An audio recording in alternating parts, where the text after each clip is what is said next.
What is an Australian? Is it people who rocked up here on boats a couple of years ago? Is it the Indigenous First People?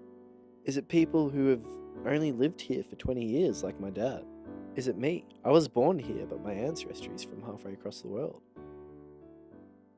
My name is Emmanuel Kwabena Nicholas Dreesens Owusu, aka Imi Owusu. I'm a muso who lives on the Surf Coast, and I am an Australian with Dutch and Ghanaian ancestry.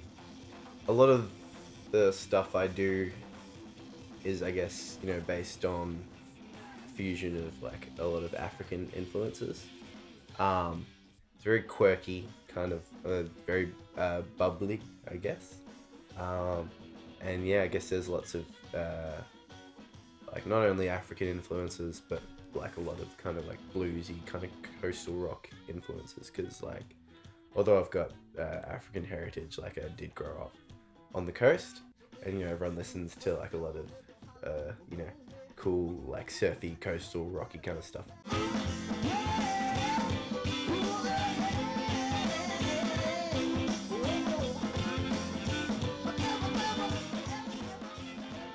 Working in the business of happiness is pretty cool.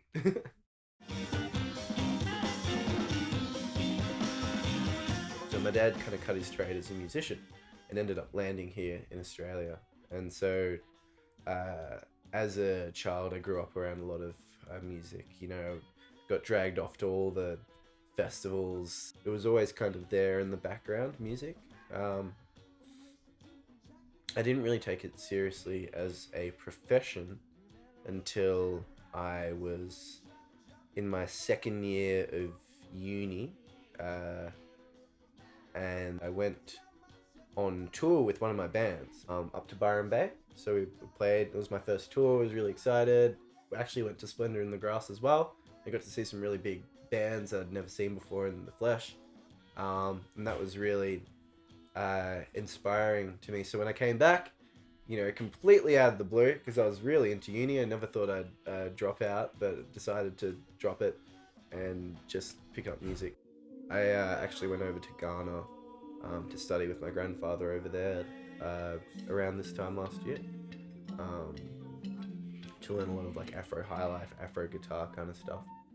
And he's like this really learned old African man. Like I walked in and he's reading university lectures from Cambridge and stuff like that. He's like, "Ima, I was just reading about war, and I'm really interested about war today." And then I'm like, cool, grandpa. And then we'd learn some guitar. And we get caught up a lot in Western culture, like mainstream culture and pop culture, and it's pretty easy to forget where you come from. But there's like a Ghanaian proverb, which is Sankofa. So what it is like you need to look back in order to look forward, if that makes sense.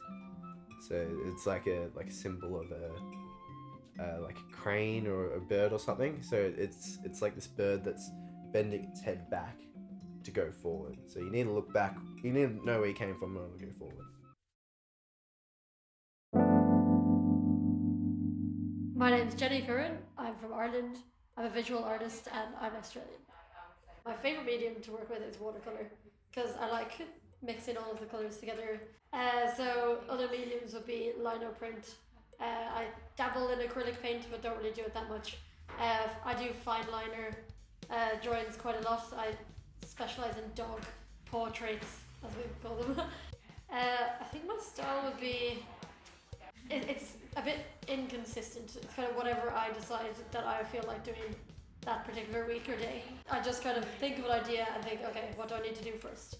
So when I'm doing a watercolour, I sketch it out first in pencil. So I just look really intently at the picture, see what kind of minute colour details there are, and organise my palette.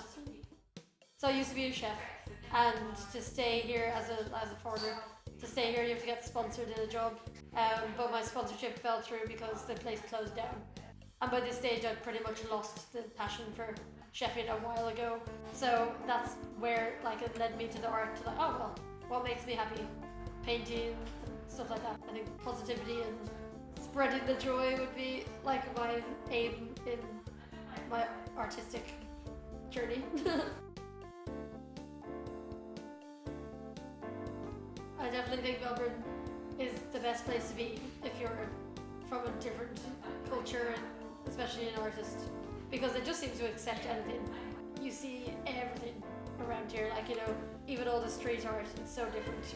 Ones that maybe target like refugees' rights, and then there's ones that don't really have that type of message. They're just fun and colourful and everything.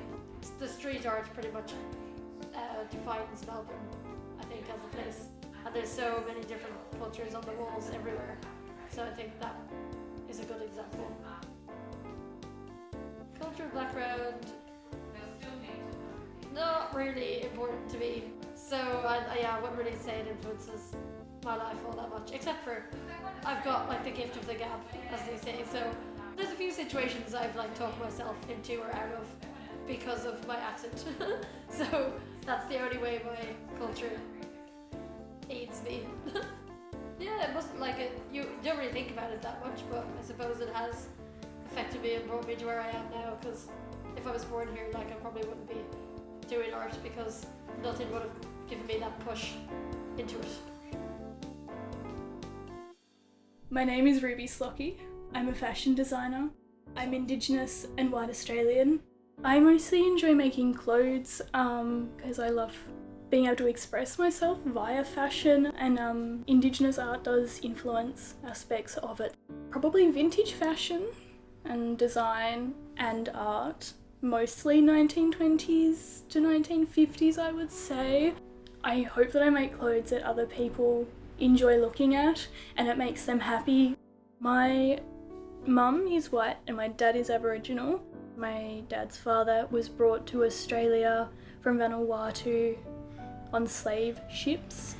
My great-grandmother was part of the stolen generation. She was taken from her family and put into a girls' home. Because both of my grandparents were taken away from their culture, all they had was the quiet second-hand knowledge from their parents and grandparents.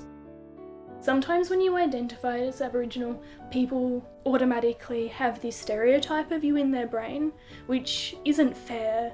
I know that a lot of times I get told that I don't look Aboriginal, so I probably shouldn't identify as it, which is kind of silly, because you see my dad and he's this giant black guy with dreadlocks and it's very, very obvious that he's Aboriginal. I mean, the fact that I come from a group of people that are one of the oldest surviving cultures in the entire world is just nuts. Like, that is so cool, despite everything horrible that ancestors and family have had to go through.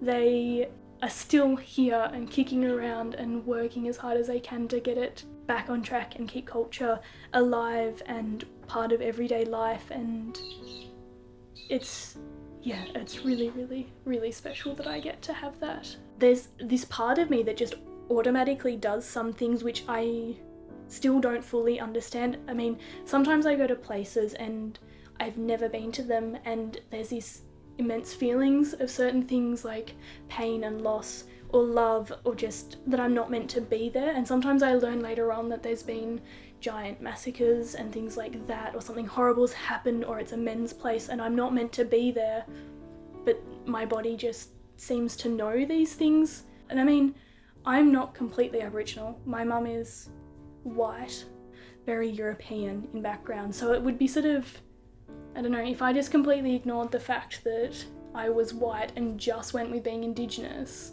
I wouldn't be the whole person that I am. So when I do art, it's a bit of everything, because, I don't know, I'm a bit of a multicultural person, obviously. I've got a lot of stuff in me, so just to be specific with one thing is a bit tricky. I mean, I wear so many different styles of clothing, I can't just pick one, and I think maybe that's just because my entire life I've had so many different personalities, cultures and everything around me. It's just, there's too much to choose from to just do one thing.